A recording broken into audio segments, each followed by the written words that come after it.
એટલે તમને કોઈ પણ હેતની વાત કરે ને તો આ પહેલું લક્ષણ છે હેતનું. કોઈ પણ, પછી પતિ પત્ની હોય કે ભાઈ ભાઈ હોય કે ગુરુ ચેલો હોય, કોઈ એમ કે મને તમારામાં બહુ હેત છે એટલે એના લક્ષણો તપાસવા. પહેલું લક્ષણ, જેને જેનામાં હેત હોય એની મરજીમાં રહે, એની આજ્ઞામાં નહીં, એની મરજીમાં. એ કેય પછી કરે એમ નહીં, એને ખબર પડી જાય કે આની ઈચ્છા આ છે એટલે એમ જ કરે. એ હેતનું પહેલું લક્ષણ છે. આપણે જો ભગવાનમાં હેતની વાત કરતા હોઈએ ને, મને ભગવાનમાં બહુ હેત, ભગવાનમાં બહુ હેત, તો એનું પહેલું લક્ષણ છે કે આપણાથી ભગવાનની આજ્ઞા કેટલી પડે. હેત જેનામાં હોય એની આજ્ઞા પડે, એની મરજી પ્રમાણે જીવાય. એ હેતનું પહેલું લક્ષણ.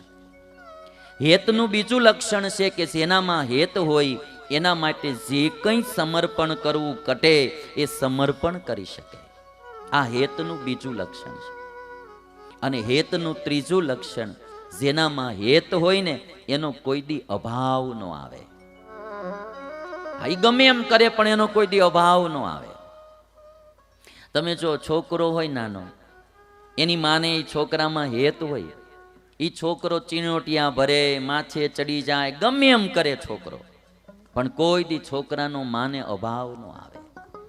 ધાવતો ધાવતો બટકા ભરી લઈને તોય છોકરાનો અભાવ ન આવે. જેનામાં હેત હોય એનો અભાવ ન આવે. એ ગમે એમ આમ તમારે છોકરાને છેડા આવ્યા હોય ને તો માં તરત આમ હાથેથી આમ સાફ કરી નાખે, હાડલે લૂઈ નાખે, એને હુગ ન ચડે. તમે જોજો, હેત હોય ને એટલે હુગ ન ચડે. પણ કોકનો છોકરો જરાક આવીને આમ જરાક શેડો અડાડ્યો હોય હાડીએ, તો ખબર પડે, તો તરત ગુસ્સો આવે. ઓલામાં એને હેત હોય ને એટલે એને ગુસ્સો ન આવે. છોકરો કદાચ ખોળામાં લઘુ કરી જાય, એકી કરી જાય, કે કદાચ મળમૂત્રનો ત્યાગ કરે તો એ માને એનો અભાવ ન આવે. હેતનું લક્ષણ તમે જો. છોકરાઓ આજે મા બાપ વૃદ્ધ થઈ ગયા હોય અને માંદા હોય, પછી પથારીમાં જાડા પેશાબ થઈ જતા હોય, એને નવડાવવા, સાફ સૂફ કરવું, એટલે છોકરાઓ અને છોકરાની વહુઓ એને હુગ ચડે, એનો અભાવ આવે, ગમે નહીં. પણ એને બાળપણ યાદ કરવું જોઈએ કે આપણે કેટલી વાર માના ખોળા બગાડ્યા હતા. તેથી એને એક વાર પણ હુગ નહોતી ચડવા દીધી, કારણ કે માને દીકરામાં હેત હતું અને આજે દીકરાને મામાં હેત નથી રહ્યો.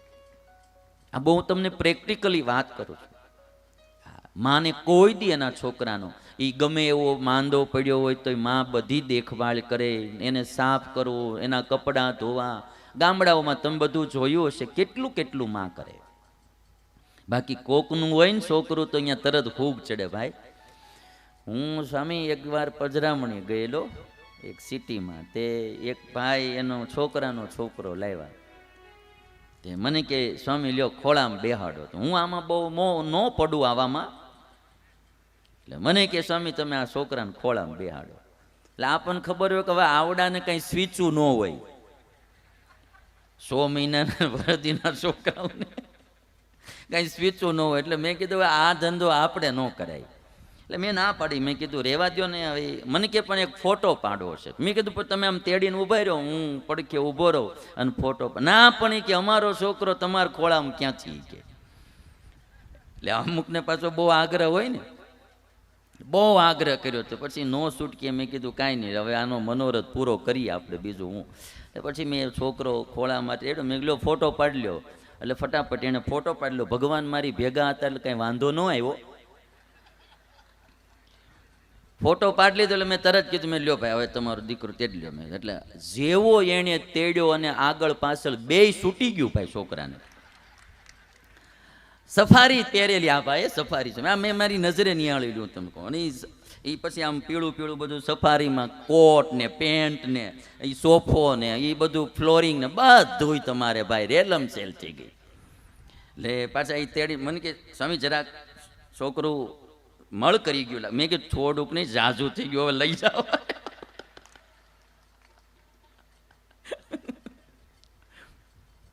પણ મેં તેથી આમ જોયું, પછી અમે તો તરત મેં તો પધરામણે ગયા, મેં તો હવે મેં કીધું નીકળીએ, તમે તમતાર નિરાયતે સાફ કરો. હું અમારા બાલ તમે હતા, અમે બે નીકળી ગયા. પણ મેં તેથી માર્કિંગ કર્યું, મેં કીધું આપણને તરત ફૂગ ચડે, એના બાપાને ફૂગ ચડે, કારણ કે એમાં હેત છે. હેત હોય ને એનો અભાવ ન આવે. આજે આપણને ઘડીકમાં પરિવારના સભ્યોનો અભાવ મળ્યો છે આવવા, એક કારણ કદાચ થોડો ઘણો એનો બી વાંક હશે, પણ થોડોક વાંક આપણો બી છે કે જે પેલા હેત હતા એવા હવે હેત રહ્યા. પેલા બાપા ગમે ત્યાં છોકરાને વઢી શકતા, કહી શકતા અને ગમે ત્યારે એને રોકી શકતા, હવે રોકાતા નથી. હવે તરત દુઃખ લાગે છે, કારણ કે હેત હવે ઘટી ગયા. અને હેત હોય તો પછી કોઈ દી આ તમે જો સીતાજીને રામમાં હેત હતું તો 14 વર્ષ વનમાં સાથ કેવો દીધો. નહીતર કોણ ભાઈ રાજના સુખ છોડીને વનમાં કોણ જાય? હે, આ હેતનું લક્ષણ છે ભાઈ. સમર્પણ થાય, પોતાના સુખનો ત્યાગ થાય કે મારો પતિ જંગલમાં દુઃખી થતો હોય તો મારે રાજના સુખ ભોગવાય. આ હેતનું લક્ષણ છે. લક્ષ્મણે પોતાના ભાઈને સાથ દીધો, નહીતર એને ક્યાં 14 વર્ષનો વનવાસ હતો. પણ લક્ષ્મણને રામમાં હેત હતું. વાલ્મીકી રામાયણમાં એમ લખ્યું કે રામના 2 પ્રાણ હતા, એક એના શરીરની અંદર ચાલતો હતો અને બીજો પ્રાણ શરીરની બહાર, એ લક્ષ્મણ એનો પ્રાણ હતો. અંદરના પ્રાણ વિના રામ જીવી ન શકે, એમ બહારના પ્રાણ કેતા લક્ષ્મણ વિના પણ રામ જીવી ન શકે, એવું ભાઈ ભાઈને હેત હતું. 2 પ્રાણ રામના, એક અંદર શ્વાસોશ્વાસ ચાલે અને બીજો લક્ષ્મણ. વાલ્મીકી રામાયણમાં તો એમ લખ્યું કે કોઈ મિષ્ટાન આવે ને રામ પાસે તો એ લક્ષ્મણને આપ્યા વિના કોઈ દી ખાય નહીં. અને લક્ષ્મણ વિના રામને ઊંઘ પણ ન આવે. ભાઈ ભાઈમાં આવું હેત. એટલે વનમાં એકવાર રામ એવું બોલેલા કે હે લક્ષ્મણ, તારા જેવો ભાઈ ભેગો હોય અને સીતા જેવી પત્ની ભેગી હોય, 14 વર્ષ નહીં કદાચ આખી જિંદગી વનમાં રહેવું પડે ને તોય દુઃખ ન લાગે કે. રામ આવું બોલ્યા છે. આ રામાયણોની કથાઓ ખાલી સાંભળવાની, જીવનમાં ઉતારવામાં. 2 પાત્ર રામ જેવા, રામ એમ બોલે કે તારા જેવો ભાઈ અને સીતા જેવી પત્ની સાથે હોય, 14 વર્ષ નહીં આખી જિંદગી વનમાં કાઢવી પડે તોય દુઃખ ન લાગે. આ અટાણે જે આ મોબાઈલોમાં ને આ બધા બહુ ફેશનેબલ ને બહુ આ મોડર્ન જમાનામાં શું થયું? માણસોને રૂપિયા વધ્યા, સગવડો વધી, ફેસિલિટી વધી, પણ પરસ્પરનો ભાવ ઘટવા માંડ્યો. જેટલો ટાઈમ માણા અટાણે મોબાઈલને આપે છે એનો 25% ટાઈમ જો એના પરિવારને આપે ને તો હેત જળવાય ભાઈ. જેટલો ટાઈમ મોબાઈલને આપે છે એનો 25% ટાઈમ ઘરના સભ્યોને આપવો જોઈએ. પતિ હોય તો એને ક્યારેક પત્ની પાસે બેસવું જોઈએ, સુખ દુઃખની વાત પૂછવી જોઈએ, ઘડીક આનંદથી. આ કૃષ્ણ ભગવાનને તો 16,108 હતી અને છતાંય બધાયની હારે મોજથી રહેતા હતા. તમે એકની હારે મોજથી ન રહી શકો? અને 16,108 લ્યો. અને એવો હર્યો ભર્યો પરિવાર હતો કૃષ્ણ ભગવાનનો. થોડોક ટાઈમ દો. ક્યારેક બાપુજી હોય એની પાસે બેહવું જોઈએ. બાપુજી કેમ છે, તમારે તબિયત પાણી હવે સારા છે? બાપુજી કંઈ ઈચ્છા હોય તો કહેજો. અમથા ઘડીક સાપડી કંઈક એકાદી ભાગવતની રામાયણની વાત વાંચીએ, ઘરની કંઈક વાત કરીએ. પણ ઘડીક બા પાસે, ઘડીક બાપુજી પાસે બેસવું જોઈએ. ઘડીક તમારા છોકરાઓ હોય ભણતા હોય તો એને પૂછવું જોઈએ કે બેટા તું આજે શું ભણ્યો, શિક્ષકે આજે તને શું ભણાવ્યું? ઘણાને તો એ નથી ખબર કે મારો છોકરો કેટલામ ધોરણમાં ભણે છે. ધંધામાં એટલા બધા ડૂબી ગયા છે કે નહીં છોકરાનું ધ્યાન રાખે, નહીં પત્નીનું ધ્યાન રાખે, નો મા બાપનું ધ્યાન રાખે. આવા રૂપિયાને પછી શું કરવાના ભાઈ? અને એટલા માટે થોડોક પરિવારને ટાઈમ આપવો. 5 પાંડવો હતા. આમ તમે જો જુગાર તો યુધિષ્ઠિર રેમાં હાર્યા બધું, પણ એક વાર 4 ભાઈમાંથી એક ભાઈ એમ ન બોલ્યો કે હે યુધિષ્ઠિર, તમારે લઈને અમે આ દુઃખી થયા અને 12 વર્ષ વનમાં રહેવું પડ્યું. એક વાર ન બોલ્યો. મોટા ભાઈમાં હેત હતું ને, ભૂલ હતી.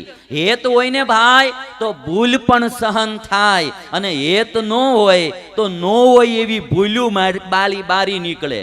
તમે આમ કર્યું, તમે આમ બોલ્યા ને તમે આમ કર્યું. બાકી ભૂલ યુધિષ્ઠિરની પાકી હતી, જુગાર રમ્યા હતા, ખોટું કર્યું હતું.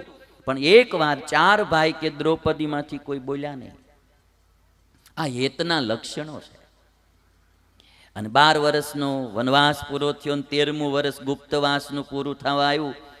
અને કૌરવો બધા ગોતવા માટે નીકળ્યા કે જો પાંડવો મળી જાય તો ફરીને 12 વર્ષ વનમાં જવું પડે. અને દૂત મોકલ્યા ગોતવા માટે, પાંડવો ક્યાંય જડ્યા નહીં.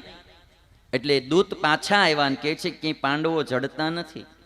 એટલે દુશાસન એટલું બોલ્યો કે હવે એ 12 વર્ષ ત્યાં વનમાં ભટકે છે, કેદુના બાજડીને બાંધીને મરી ગયા હશે. એ કે હવે એ છે ને આ દુનિયામાં જીવતા હોય. અને તેથી ગુરુ દ્રોણ એટલું બોલ્યા હતા કે પાંડવો કોઈ દી એમ મરે નહીં. ગુરુ દ્રોણ એટલું બોલ્યા કે જેનામાં સંપ હોય અને યુધિષ્ઠિર જેવો ધર્મનિષ્ઠ પુરુષ હોય, જ્યાં ધર્મ અને સંપ હોય ત્યાં કોઈ દી વિનાશ ન હોય. ગુરુ દ્રોણ બોલ્યા. પાંડવો સંપીને રહે છે, એ કોઈ દી બાજીને મરે નહીં. એટલે મારે ને તમારે બધાએ આ ગોપી અને કૃષ્ણના પ્રેમમાંથી થોડું શીખવું કે હેત રાખવું, થોડું જાતું કરવું. અને ભાઈ આપણા હોય અને આપણે રાખવા પડે, એને ચાખવાય પડે, ભૂલ ચૂક હોય તો જરી માફ કરવી પડે. આ તો સંસાર છે. આપણે અને હાવ જો મોજમાં જ રહેવું હોય તો જંગલમાં વયું જવું. બાકી આ અહીંયા રહ્યા એટલે અહીંયા ભીમાં આવવું જ પડે. લ્યો આમે વખતા હોય તો માયક સંચાલક જ્યાં સુધી આપણને દોર ન આપે ત્યાં સુધી આપણે બેવું જ પડે ને ભાઈ. હરેક ચીજ છે ને ભાઈ, કયો હાલો એને. અને પછી હવે મેં શરૂ કર્યું તો હવે હું પૂરું ન કરું ત્યાં સુધી એનો વારો ન આવે. જગત છે ભાઈ, આમાં એકાબીજા થોડું ઘણું સહન. કડવા હોય તોય ચાખવા પડે છે, અણગમતાને રાખવા પડે છે. સમયના વાયરે થાય ઉઘાડું રતું, પોતાનાને તોય ઢાંકવા પડે છે ભાઈ. પોતાના હોય ને એને ઢાંકવા પડે. અને એટલા માટે જેનામાં હેત હોય એનો અભાવ ન આવે. વૃદ્ધાશ્રમો ખુલ્યા, એમાં મા બાપનો જ વાંક નથી, થોડોક છોકરાનો બી ખરો કે હેત ઓછા થઈ ગયા. હવે માણસો હવે સ્વાર્થી થતા જાય, બુદ્ધિ વધતી જાય. આ બહુ બધા નિયમોનું કુટેન સ્વામી, મને એમાંય બહુ હા માપસરના નિયમ બરાબર. હા પછી અતિ નિયમમાં તો અહીંયા હેત નથી જળવાતા. હા સેજ ક્યાંક ફંક્શન હાલતું હોય પોલીસને ફોન કરી દે, કાંઈ અવાજ થાય છે બંધ કરાવો. હાલો હા અટાણે અમારે સુરતમાં જો એમ બધા મોજીલા માણા રાતે 2 વાગે વરઘોડા કાઢે. કયો હાલો અને એવા ડીજે વગાડે, એવા ડીજે વગાડે. 3જે માળે રહેતા હોય તો આપણને એમ થાય ધરતીકંપ આવ્યો, આવા ડીજે વગાડે એમ. એટલે અમારે એક સ્વામી કહેતા હતા, મને કે આને આપણે કંઈક કેવું ન છે, આ ડીજે એટલા બધા વગાડે. મેં કીધું ભાઈ આપણો ગાળો પૂરો થાય પછી એનો ગાળો આવે.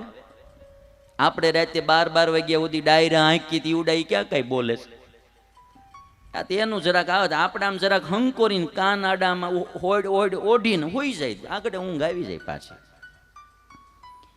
એટલે બહુ નિયમોમાં જાઓ તમે તો પછી કોઈને હક ન આવે. અને બહુ બુદ્ધિશાળી માણસ એની નકરી નિયમોની જ વાતો કરે, અને જે નકરા નિયમોની વાતો કરે ઈવડો કોઈ દી કોઈનામાં ભાવ રાખી શકે હેતમાં. તો એટલે તો આપણે કહેવત પડી કે પ્રેમમાં નેમ નહીં, પ્રેમમાં નેમ નહીં. નેમ એટલે નિયમ.